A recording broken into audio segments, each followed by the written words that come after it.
On Friday, July 10th, Senator Lindsey Graham was in Kiev, shaking hands with Zelensky, announcing to the world that the White House had finally agreed to back his Russia sanctions bill and telling the press he's never been more optimistic in his life. 36 hours later, he was dead.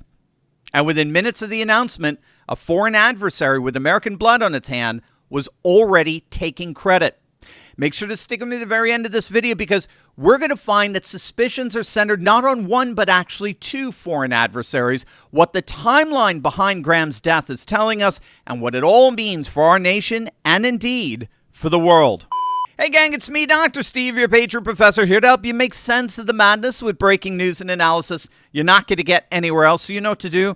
Make sure to smack that bell and subscribe button. Also, if you care about what your kids are walking into tomorrow, you got to get on my Patriot Alerts now. The people running this system aren't thinking about your children. I am. Patriot Alerts show you every threat to faith, family, and freedom before it hits your home. Click the link in the description, and in 60 seconds, you'll be signed up and one step ahead. It was news that stunned the Capitol and the nation. On scene, cardiac arrest, South Capitol Street, Southeast. EMS 6 response to Engine 7 Medic 7 with cardiac arrest.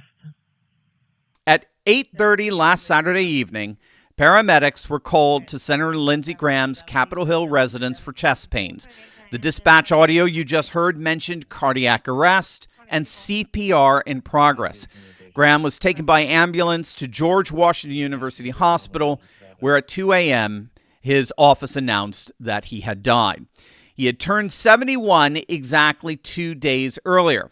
Within hours of Graham's death being announced, Iranian state television was congratulating the Iranian people, thanking the military and intelligence services for their, quote, success.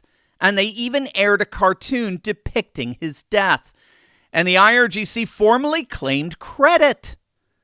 Days earlier at the Ayatollah Khomeini funeral in Tehran, mourners marched with posters showing Graham's face inside a red crosshair. Target number 1, Lindsey Graham. Underneath those posters, the words, "Sooner or later, your heads will roll." And it's not just the IRGC that's suspect. Late last week, Graham was in Kiev on his 10th visit to Ukraine. He toured a drone production facility, he met with Zelensky, and then he stood in front of cameras and announced that the White House had indeed agreed to finally back his Russia sanctions bill. He flew home, and that Saturday, he was dead. So obviously, there is perfectly reasonable suspicion surrounding the circumstances of his untimely death. So here's what we actually know.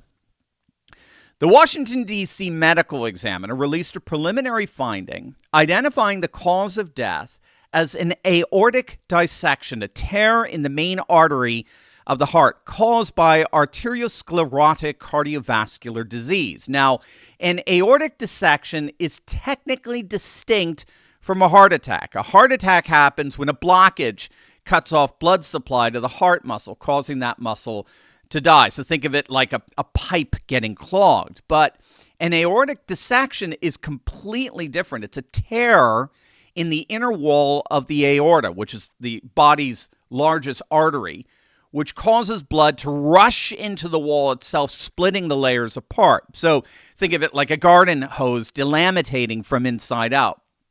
There's no blockage. The vessel is literally ripping. It's exactly what a 71-year-old man with underlying heart disease might experience after transatlantic travel and a brutal schedule.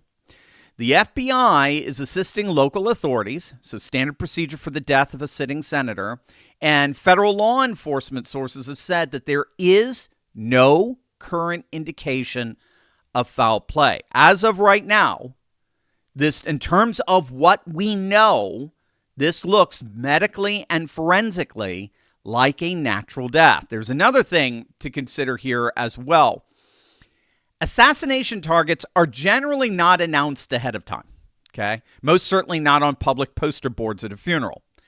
If a state is genuinely intending to kill a man, the last thing you do is tell the world about it beforehand. For example, it was Israeli intelligence that uncovered the Iranian plot to assassinate President Trump. It was a highly covert Iranian operation that was supposed to be carried out while Trump was at the NATO summit in Ankara, Turkey, which prompted the Secret Service to switch Trump's aircraft before departure. But the point here is the same. You don't publicly announce what you're about to do before you do it. Assassinations tend to be highly covert, and obviously this wasn't. And as far as Iran is concerned, when your named enemy dies of anything, a clot, a tear in the artery, old age, whatever, you collect on the threat without lifting a finger, right? The crowd connects the dots for you for free. And Tehran didn't just whisper, they gloated. They aired news of his death as a form of legitimation for their regime. They made the announcement, and here's the tell. When a professional intelligence agency kills someone, it tends to go silent. It claims plausible deniability. On the other hand, when a regime needs a win it didn't earn, it gloats and makes a public spectacle out of it. So Tehran state media taking a bow is not a confession. It's a regime cashing a check it never wrote.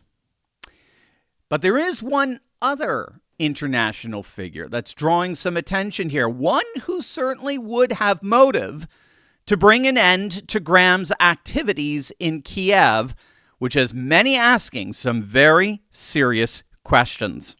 But first, did you know that U.S. life expectancy peaked at 78 years back in 2014? And global life expectancy is declining for the first time in 30 years because people are aging faster than ever before. And that's largely due to more toxins in the air, chemicals in our soil and food, and other external factors that are new to us. What most people don't know is that we can actually fight aging on a cellular level. Scientists have discovered that kimchi actually slows the aging process of human cells, helping to protect them and delay aging. The power of nature can outweigh the power of pharmaceuticals without the nasty side effects. And now you can get all the benefits of kimchi in a simple capsule with Kimchi One. I take Kimchi One every single day. I absolutely love it. Each capsule delivers over 900 probiotic strains plus antioxidants and enzymes that support your digestion, metabolism, and skin health from the inside out. As we age, we become more susceptible to microbial threats, harmful viruses and bacteria. But the beauty is that Kimchi One is a natural antimicrobial, helping your body fight off harmful bacteria, viruses, and even toxins while boosting immunity and energy. Best of all, Kimchi One is 100% made in America. It's all natural and non-GMO. So do what I do. Support your gut, protect your cells, and feel younger every single day with Kimchi One from Brightcore. Today, you can get an exclusive offer by clicking the link below. Just use code TURLEY for 25% off your entire order, or for an even better deal, give them a call. My friends at Brightcore would love to chat with you. They're going to give you up to 50% off if you call them, and they'll even give you free shipping. How's that? Give them a call right now at 888-597-0233. Remember, if you call them, you get 50% off plus free shipping. That's 888-597-0233. There's no question that Lindsey Graham was no friend of Russia. In fact, Russian authorities back in 2023 issued an arrest warrant for him and officially declared Graham a terrorist in 2024. Russia does have a documented history of using undetectable toxins and nerve agents specifically engineered to mimic, and this is key, cardiac events. And of course, Lindsey Graham was just in Kiev literally hours before his death. But that said, as how should I put it, as enticing of an explanation as that might be, no U.S. authority, FBI, Secret Service, CIA, Capitol Police, no U.S. authority has indicated foul play, period. We have to make sure we get that. Everyone needs to understand there is, as of now, no suspicion of foul play. Admittedly, we don't have the full toxicology report. We'll have to see what that says. But as we speak, the preliminary cause of death is a natural cardiovascular event. Lindsey Graham was 71. He was an extremely hard worker. He did have a history of high blood pressure and high stress. And barring anything abnormal in the toxicology report, again, bottom line, there is simply no evidence that there was any foul play here. In the end, as frustrating and as neocon as Graham could be, we really did lose one of our own over the weekend. Yes, Graham was a man of 1,000 opinions. Nobody was neutral when it came to Lindsey Graham. He could infuriate conservatives one week, and the next week he was our best friend. He was the GOP pit bull you needed to unleash on the Democrats, and he never backstabbed Trump or the MAGA movement. He wasn't MAGA for sure, but he was always there when we needed it. And we need only remember the Kavanaugh hearings for proof. When it looked like Brett Kavanaugh was cooked, when the Democrats were frothing at the mouth, Graham took 5 minutes and changed history. I would never do to them what you've done to this guy. This is the most unethical sham since I've been in politics. And if you really wanted to know the truth, you sure as hell wouldn't have done what you've done to this guy. Are you a gang rapist? No. I cannot imagine what you and your family have gone through. Boy, y'all want power. God, I hope you never get it. I hope the American people can see through this sham, that you knew about it and you held it. You had no intention of protecting Dr. Ford. None.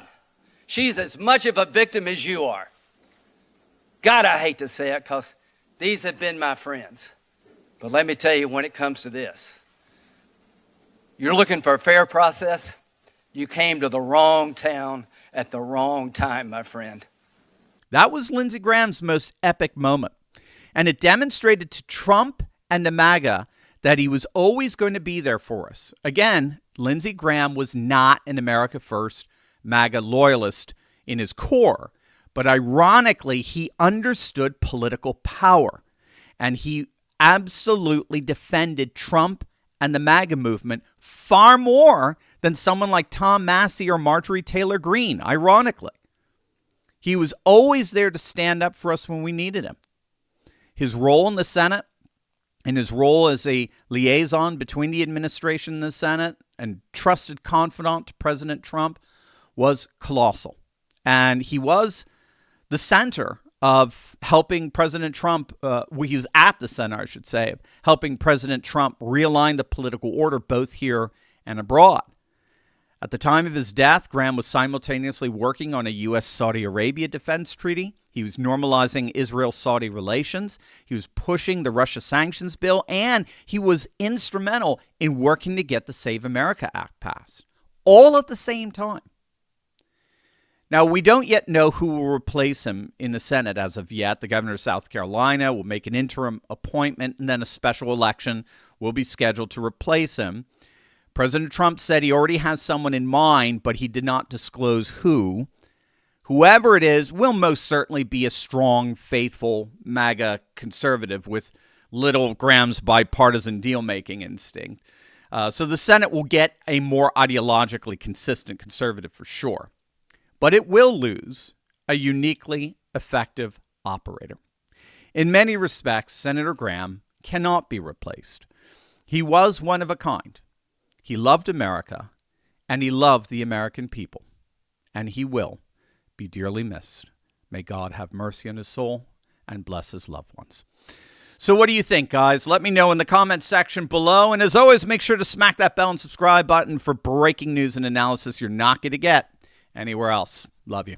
God bless. Hey, listen, you see what's happening to your faith, your family, your freedom. You shouldn't have to face that alone. Inside the Courageous Patriot Club, you're shoulder to shoulder with people who actually see the world the way you do and refuse to back down. Click the link below, jump into the club, and come stand with us this week.